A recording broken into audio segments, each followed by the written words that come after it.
Halo teman-teman, kembali lagi bersama Dowell Anime. Kali ini Mimin akan melanjutkan alur cerita Max Level Player terbaru. Tak lupa Mimin ucapkan terima kasih buat yang udah setia nungguin Mimin upload. Dan gak usah berlama-lama lagi, kita langsung saja ke ceritanya. Di awal scene diperlihatkan seorang pria yang sebelumnya telah dibunuh oleh Sesong. Dia bernama Rowan. Dia pun berkata, "Dasar necromancer sialan, sama seperti terakhir kali. Mereka tidak hanya mengubahku menjadi zombie, tapi mereka juga memberiku penghinaan seperti ini. Masa aku harus kayak gini sampai aku mati sih?" Jadi orang itu melakukan Scott jam sampai dia mati. Dia pun berniat akan membalaskan dendam. Kemudian tiba-tiba ada seseorang yang datang menemui Rowan. Dia pun berkata, "Apakah ini tempatnya?" Laporan lokasi terakhir ada di Dungeon Taurus yang baru saja dibuka ini. Aku datang sedikit lebih telat dari yang kuduga. Nampak diperlihatkan seorang wanita yang sebelumnya. Niat dari wanita itu adalah untuk merayu Arthur. Wanita itu bernama Chae Songhwa. Kita panggil aja Putri ya guys biar gampang. Nampaknya dia seorang top star dan selebriti papan atas. Dia pun mempunyai banyak fans. Karena kecantikannya orang-orang tertarik padanya.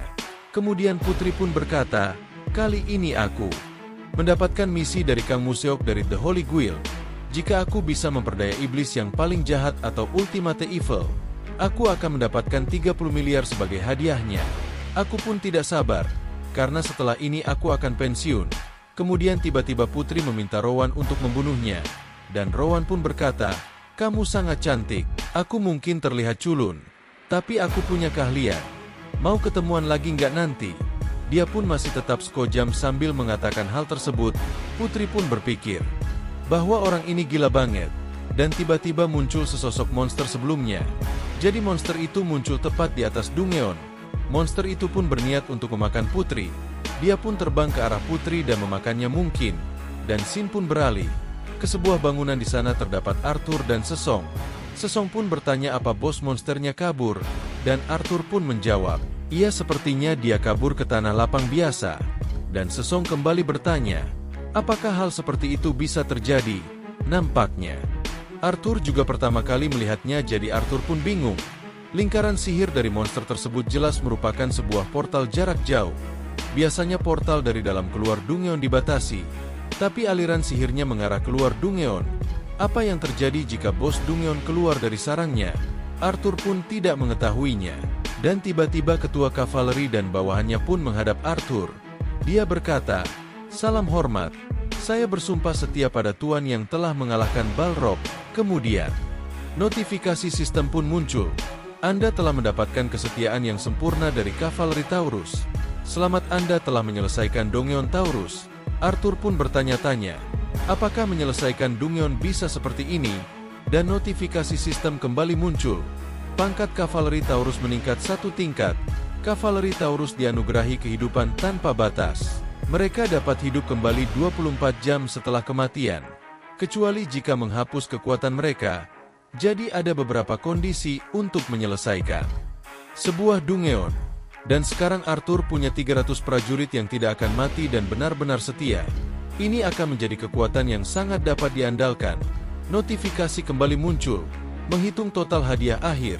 Hadiah akhir disesuaikan dengan statistik keberuntungan pada saat pemilihan. Nampaknya Arthur pun terkejut karena akan mendapatkan hadiah lagi. Dan itu disesuaikan dengan status keberuntungan pada saat itu. Jadi status keberuntungan sebelumnya yaitu 77 setelah dibuff oleh Arthur. Nampaknya Arthur pun memuji Sesong. Dia berkata, "Kau menaikkan status keberuntunganmu dengan bagus." Sesong nampak sangat senang sekali karena dielus kepalanya dan dipuji oleh Arthur. Dan hadiah akhirnya pun diberikan. Arthur pun bertanya-tanya apa yang akan didapatkan dengan status keberuntungan Sesong yang berada di 77. Apa hadiah yang akan dikasihkannya? Dan nampaknya sebuah cahaya muncul di antara tangan Arthur. Dan notifikasi kembali muncul.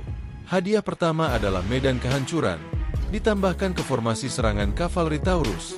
Hadiah kedua yaitu Eliksir Taurus. Eliksir Taurus adalah ramuan yang menyembunyikan aura pengguna. Dan itu hanya dapat digunakan oleh kelas Ultimate Evil. Formasi serangan untuk kavaleri itu masuk akal. Tapi semua orang tahu kalau aku punya kelas Ultimate Evil. Jadi kenapa aku harus menyembunyikan auraku?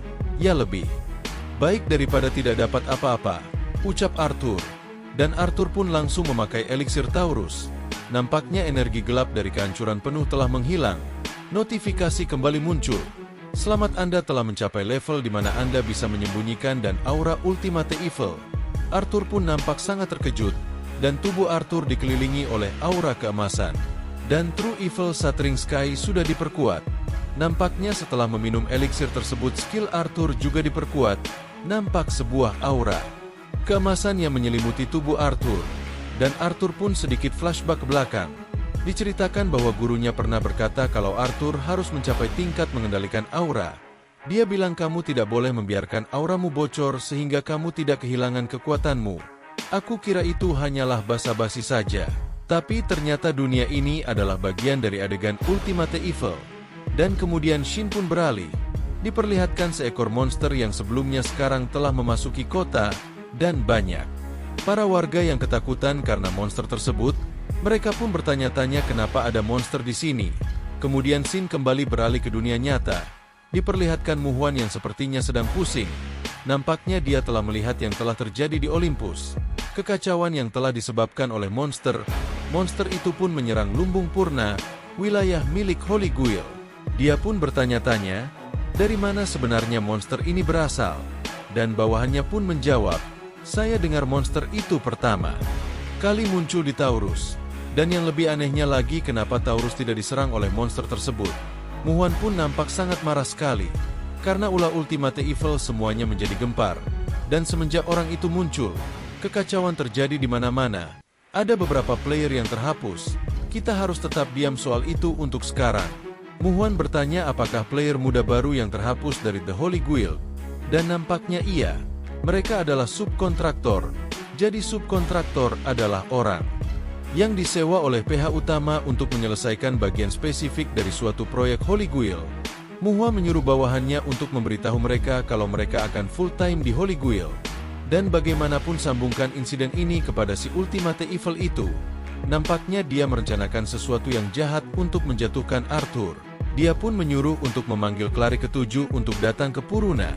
Jika The Holy Guild memanggilnya, tidak mungkin rakyat jelata itu menolak. Dan nampaknya konservasi ketujuh adalah Luna ya guys. Namun tiba-tiba dia mendapatkan bantuan. Nampaknya kecemasannya pun telah berkurang. Dia telah mendapatkan pesan dari Karma. Karma berkata, aku dengar berita soal Balrog itu. Akan kukirimkan orang untuk ke sana. Nampaknya Karma telah mengirimkan konstelasi kelima. Karma juga sudah lama tidak membantu Holy Guild. Karena apa dia tiba-tiba membantu kita? Dan tiba-tiba seseorang pun muncul. Orang itu mempunyai rambut berwarna hijau. Namun mesin pun beralih ke Olympus. Nampak seseorang di kerajaan Airpath telah membahas kemunculan dari monster yang telah 200 tahun tidak muncul. Sepertinya hanya satu ini yang hanya masih memiliki naluri. Ini bukan Balrog yang biasanya. Makhluk buah seperti itu tidak mungkin kabur dari pertarungan. Jadi apa situasinya sekarang? Monster itu tidak menyentuh wilayah kita secara langsung. Hanya menyerang wilayah para pemain. Aku rasa dia sengaja menyerang daerah yang lemah. Lebih dari 30.000 kematian pemain. Hanya ada 0,001% yang baru saja terhapus. Apa yang kita harus lakukan? Wilayah yang dia serang juga merupakan wilayah para pemain. Dari 30.000 yang selamat hanya 3 orang. Situasi dan jumlah segitu sepertinya tidak membuat kekhawatiran buat kita. Itu adalah masalah dari para player. Biarkan player mengurus itu sendiri. Dan kemudian Shin beralih ke pertarungan monster. Nampak monster itu yang sedang menyerang menggunakan energi hitamnya. Dia pun menyerang sejumlah bangunan. Dan nampaknya di sana terdapat banyak player.